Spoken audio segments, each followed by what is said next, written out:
Pope's మీద ఉన్న prophecies గురించి మీకు తెలుసా? రీసెంట్ గా పోప్ ఫ్రాన్సిస్ చనిపోయారని మనకు తెలిసిందే.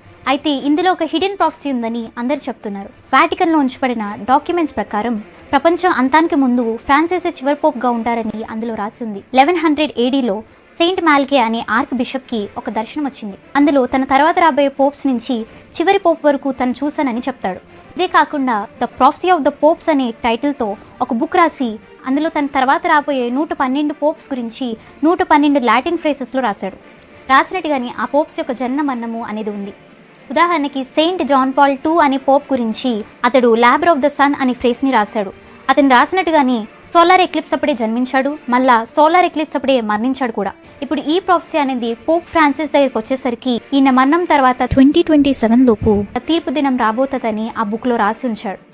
ఇదిలా ఉంటే సెయింట్ పాల్స్ బాసిలికాలో శాంక్చురీ చుట్టూ పోప్స్ అందరి ఇమేజెస్ ఒక పొడవైన లైన్లో ఉంటాయి. ఇప్పుడు పోప్ ఫ్రాన్సిస్ తర్వాత ఒక స్లాటే మిగిలింది. అయితే ప్రొఫెసీ ప్రకారంగా ఆ స్లాట్ ఎప్పుడైతే ఫిల్ అవుతుందో ప్రపంచం అంతమవుతుందని ఆ బుక్లో ప్రవచించాడు. ఏది ఏమైనప్పటికీ దేవుడు చెప్పినట్టుగా ఆ దినమును గూర్చి కానీ ఆ గడియ గూర్చి కానీ తండ్రికి మాత్రమే తప్ప ఏ మనుషునికి తెలియదు. కాబట్టి ప్రొఫెసీస్ ఫేడ్ అవ్వచ్చు, అభిప్రాయాలు భిన్నంగా ఉండొచ్చు, కానీ ఒక్కటి మాత్రం ఖచ్చితంగా ఉంది, జీసస్ మళ్ళా తిరిగి వస్తున్నారని. So be prepare.